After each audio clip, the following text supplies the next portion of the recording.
Assalamualaikum warahmatullahi wabarakatuh. Perkenalkan semuanya, nama saya Setia Dwi Putranto dari kelas 10-7. Saya akan membahas bab 5, yaitu tentang meneladani peran ulama dalam penyebaran Islam di Indonesia.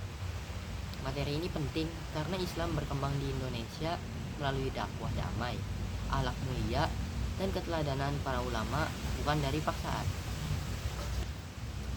Pengertian ulama dan kedudukannya.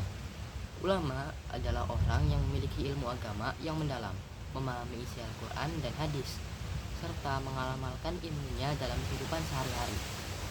Ulama disebut sebagai warasul anbiya, yaitu pewaris para nabi, karena melanjutkan tugas Rasulullah SAW dalam menyampaikan ajaran Islam.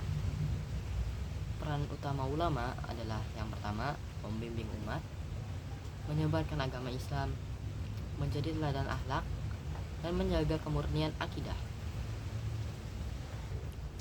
Masuknya agama Islam ke Indonesia.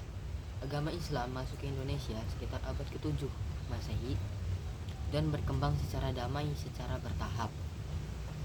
Masuknya Islam terdapat berbagai jalur. Yang pertama ada perdagangan. Perdagangan Muslim menyebarkan Islam melalui kejujuran dan akhlak mulia. Kedua, perkawinan, pernikahan antara pedagang ulama dengan masyarakat. Yang ketiga, ada pendidikan, pendirian surau, pesantren, dan majelis taklim, dan sekolah-sekolah berbasis Islam lainnya.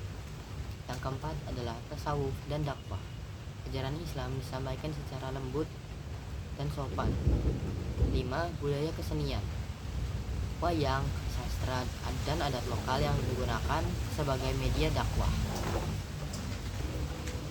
Islam diterima masyarakat karena tidak menghapus budaya secara kasar, melainkan menyelaraskannya dengan ajaran tauhid. Perkembangan Kesultanan Islam di Indonesia. Perkembangan Islam semakin pesat dengan berdirinya kesultanan-kesultanan Islam yang mendukung dakwah para ulama. Beberapa yang paling penting adalah Samudra Pasai, kerajaan Islam pertama di Indonesia. Yang kedua ada Aceh Darussalam, pusat ilmu dan ulama Islam. Yang ketiga ada Demak, pusat penyebaran Islam di Jawa. Yang keempat ada Mataram Islam, menyeimbangkan Islam dengan budaya Jawa. Yang kelima Banten, pusat perdagangan dan dakwah. Yang terakhir Ternate dan Tidore, penyebaran Islam di Indonesia Timur. Peran kesultanan yaitu memiliki beberapa tugas. Yang pertama, melindungi ulama, mendirikan lembaga pendidikan Islam, dan yang ketiga, menegakkan niat Islam dalam pemerintahan. Peran ulama dalam penyebaran Islam. Yang pertama, ulama sebagai pendakwah. Ulama berdakwah dengan hikmah, kelembutan, dan kesabaran, bukan kekerasan. Yang kedua, ulama sebagai pendidik, mendirikan pesantren dan mengajarkan ilmu agama kepada masyarakat sekitar. Ketiga, ilmu ulama sebagai pemimpin sosial, menjadi penasehat, penengah konflik, dan pembimbing masyarakat. Yang keempat, ulama sebagai pembaru budaya, menyesuaikan dakwah dengan kebudayaan lokal tanpa menghilangkan ajaran Islam. Tokoh penyebar agama Islam di Indonesia. Wali Songo adalah 9 ulama besar yang menyebarkan Islam di Indonesia, atau di Jawa lebih tepatnya.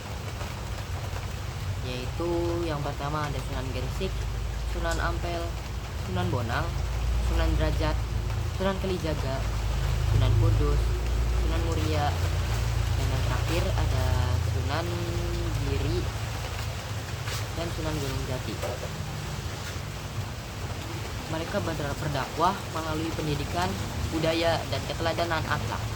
Dua ulama Nusantara lainnya, yaitu yang pertama Syekh Maulana Malik Ibrahim, Syekh Yusuf Al-Makassari, Abdur Rauf Singgel, Tuanku Imam Bonjol, dan Kiai Haji Hashim Asy'ari dan Kiai Haji Ahmad Dahlan.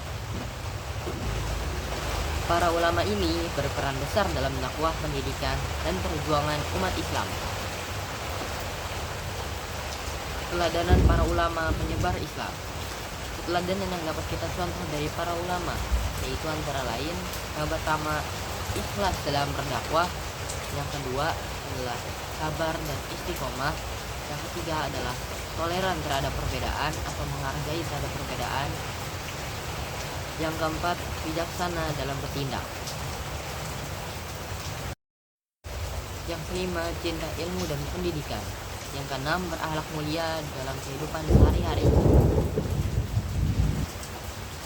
Penerapan dalam kehidupan pelajar. Sebagai pelajar, kita dapat meneladani ulama dengan rajin belajar dan menuntut ilmu, menghormati guru dan orang tua, menjaga akhlak di sekolah dan masyarakat, bersikap toleran, dan menyebarkan kebaikan termasuk di media sosial. Demikian penjelasan bab 5 tentang meneladani peran para ulama dalam penyebaran Islam di Indonesia. Semoga kita dapat meneladani semangat dakwah, keilmuan dan akhlak mulia para ulama dalam kehidupan sehari-hari. Sekian dari saya. Wassalamualaikum warahmatullahi wabarakatuh.